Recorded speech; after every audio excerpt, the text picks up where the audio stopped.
Indiramma ఇళ్లపై deputy CM Bhatti Vikramarka కీలక వ్యాఖ్యలు చేశారు. తెలంగాణలో ఎమ్మెల్సీ ఎన్నికల కోడ్ లేని జిల్లాల్లో ఇందిరమ్మ ఇళ్ల నిర్మాణం చేపట్టాలని అధికారులను ఆదేశించారు. పాలమూరు నుంచి ఇళ్లకు శ్రీకారం చుట్టాలని భట్టి పేర్కొన్నారు. ప్రభుత్వ పథకాలను షార్ట్ ఫీల్డ్ ద్వారా ప్రచారం చేయాలని సమాచారం. ఇక పౌర సంబంధాల శాఖ, హౌసింగ్ శాఖలపై సమీక్షలో ఆయన వెల్లడించారు. ఆర్ఆర్ఆర్ చుట్టూ శాటిలైట్ టౌన్షిప్లు నిర్మించాలని సూచించారు. మధ్యతరగతి ప్రజల కోసం ఎల్ఐజీ, ఎంఐజీ, హెచ్ఐజీ పేరిట ఇళ్లు కట్టాలని డిప్యూటీ సీఎం తెలిపారు. రాష్ట్రంలో ఇళ్లు లేని పేదలకు కాంగ్రెస్ ప్రజా ప్రభుత్వం ఇండ్లు నిర్మించి ఇవ్వడానికి 7 ప్రతి నియోజకవర్గాలలో 3500 ఇళ్ల చొప్పున బడ్జెట్లో నిధులు కేటాయించిందన్నారు.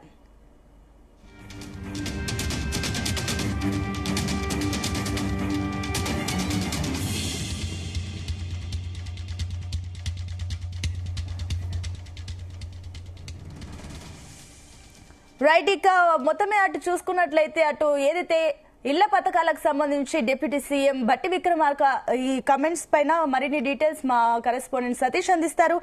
సతీష్, ఎన్నికల కోడ్ లేని ప్రాంతాలలో వీలైనంత త్వరగా కూడా ఏదైతే ఇందిరమ్మ ఇళ్ల పథకాన్ని ప్రారంభించాలి అంటూ కూడా శ్రీకారం చుట్టాలంటూ కూడా డిప్యూటీ సీఎం భట్టి విక్రమార్క ఆదేశించినట్లు తెలుస్తుంది. ఏంటి దీనికి సంబంధించిన డీటెయిల్స్? సునీత, నిన్న డిప్యూటీ సీఎం మల్లు భట్టి విక్రమార్క అధికారులకు కూడా కీలక ఆదేశాలు కూడా జారీ చేశారు. ఇప్పటికే ఇటు తెలంగాణలో శాసన మండలికి సంబంధించిన అంటే ఇటు గ్రాడ్యుయేషన్, టీచర్ సంబంధించిన ఎన్నికల కోడ్ ఉన్న నేపథ్యంలో ఎన్నికల కోడ్ లేని జిల్లాల్లో ఇందిరమ్మ ఇళ్ల పథకం కూడా ప్రారంభించాలని కూడా ఇటు అధికారులకు కూడా ఆదేశించారు డిప్యూటీ సీఎం మల్లు భట్టి విక్రమార్క. అయితే పాలమూరు నుంచి ఇళ్లకు శ్రీకారం చుట్టాలను కూడా అధికారులకు కూడా డైరెక్షన్ ఇచ్చారు. ప్రభుత్వ పథకాలను షార్ట్ ఫిల్మ్ ద్వారా ప్రచారం చేయాలని కూడా శాఖ, హౌసింగ్ శాఖలపై కూడా సీఎం రేవంత్ రెడ్డి కూడా సూచించారు. మరి నిన్న సమాచార పౌర సంబంధాల శాఖ అధికారులతో కూడా డిప్యూటీ సీఎం మల్లు భట్టి విక్రమార్క సమీక్ష సమావేశం కూడా నిర్వహించారు. మరి ఈ సమావేశంలో చాలా కీలక వ్యాఖ్యలు కూడా చేశారు. మరి ఇందిరమ్మ ఇళ్లపై కూడా రాష్ట్ర ప్రభుత్వం చాలా ప్రతిష్టాత్మకంగా గత నెల 26న 4 పథకాలను కూడా ప్రారంభించింది. ఇటు ఇందిరమ్మ ఇళ్లతో పాటు ఇందిరమ్మ ఆత్మీయ భరోసా, రేషన్ కార్డ్స్, అదేవిధంగా మరోవైపు అన్ని పథకాల ఇంప్లిమెంటేషన్ కూడా పక్కాగా చేయాలని కూడా చెప్పడం జరిగింది. మరి ఆ లోపే శాసన మండలికి సంబంధించి ఇటు ఎన్నికల నోటిఫికేషన్ కూడా వచ్చింది. మరి దీంతో కొంతవరకు బ్రేక్ పడిందని చెప్పుకోవచ్చు. మరి పథకాల ఇంప్లిమెంటేషన్ కూడా మరి ఈ నేపథ్యంలో దాదాపు 563 మండలాల్లో ఒక్కొక్క గ్రామాన్ని కూడా ఎంపిక చేసి కొన్ని గ్రామాల్లో మాత్రమే ఈ 4 పథకాలు కూడా ఇంప్లిమెంట్ చేసినప్పుడు కూడా మరి మిగతా జిల్లాలో పరిస్థితి మాత్రం అంతతో మాత్రంగా ఉంది. ఇంతవరకు ఎక్కడ గుంగడేసినట్టుగా అక్కడే ఉంది పరిస్థితి. ఇందిరమ్మ ఇష్యూలో ఇందిరమ్మ ఇళ్ల కేటాయింపులకు సంబంధించి కూడా మరి ఇప్పటికీ ఒక వెబ్సైట్ కూడా తీసుకొచ్చారు. ఇందిరమ్మ ఇళ్లకు సంబంధించిన స్టేటస్ ఏ రకంగా ఉంది, మరి మంజూరైందా లేదా, ఏ దశలో ఉంది ఇందిరమ్మ ఇళ్లకు సంబంధించినపై కూడా మరి ఈ నేపథ్యంలో ఆ లబ్ధిదారులు కూడా ఆశగా ఎదురు చూస్తున్నారు. మరి ఇందిరమ్మ ఇల్లు వస్తే తమకు ఎంతో ఉపయోగకరంగా ఉంటుంది. మరి ఆర్థికంగా కూడా ఇప్పటికే ఇల్లు కట్టుకోవడానికి కూడా చాలా వరకు భారంగా ఉంది కాబట్టి మరి ఈ నేపథ్యంలో మరి ఇంటి స్థలం ఉన్న వారికి అదేవిధంగా మొదటి విడతలో 5 లక్షల రూపాయలు కూడా ఆర్థిక సాయం చేస్తామని చెప్పింది కాబట్టి మరి అనుకున్నట్టుగానే రాష్ట్ర ప్రభుత్వం కూడా దీనికి సంబంధించి కూడా ప్రణాళికలు చేస్తుంది.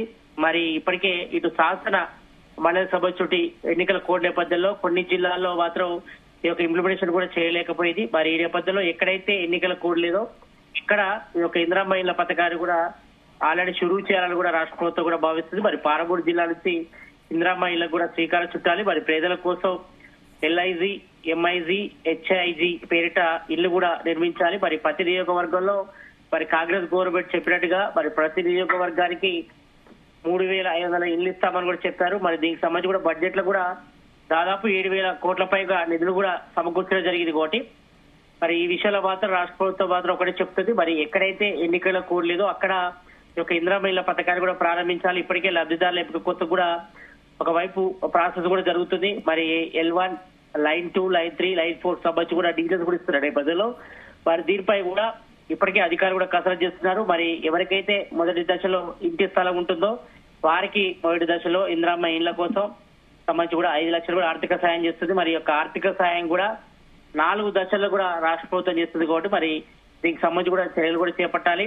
మరి ORR తో పాటు ఇటు రీజనల్ రింగ్ రోడ్ సంబంధించి చుట్టూ కూడా శాటిలైట్ టౌన్షిప్లు కూడా నిర్మించాలని కూడా అధికారులకు డిప్యూటీ సీఎం మల్లు భట్టి విక్రమార్క సూచించడం జరిగింది. మరి మధ్యతరగతి ప్రజల కోసం ఎల్ఐజీ, ఎంఐజీ, ఎల్హెచ్ఐజీ పేరిట ఇల్లు కట్టాలని కూడా రాష్ట్ర ప్రభుత్వం భావిస్తుంది. మరి వీటన్నిటిపై కూడా అధికారులకు కూడా deputy CM Mallu Bhatti Vikramarka direction కూడా ఇచ్చారు. మరి రాష్ట్రంలో ఇల్లు లేని పేదలకు కాంగ్రెస్ ప్రజాప్రభుత్వం ఇల్లు నిర్మించడానికి కూడా ప్రతి ఏడాది నియోజకవర్గంలో మరి 3,500 కూడా ఇల్లు ఇస్తామని కూడా చెప్పడం కాబట్టి మరి దీనికి సంబంధించి కూడా చర్యలు కూడా చేపడుతున్నారు కాబట్టి మరి ప్రజెంట్ అయితే మాత్రం ఎక్కడైతే ఎన్నికల కోడ్ లేదో అక్కడక్కడ ఈ యొక్క ఇందిరమ్మ ఇళ్ల పథకాన్ని కూడా ప్రారంభించాలి, లబ్ధిదారులకు కూడా మొదటి విడతకు సంబంధించిన నిధులు కూడా వేయాలని కూడా డిప్యూటీ సీఎం మల్లు భట్టి విక్రమార్క అధికారులు కూడా చెప్పడం జరిగింది కాబట్టి మరి దీనికి సంబంధించి ప్రాసెస్ కూడా చకచకా చేయాలని కూడా డిప్యూటీ సీఎం మల్లు భట్టి విక్రమార్క అధికారులను ఆదేశించడం జరిగింది.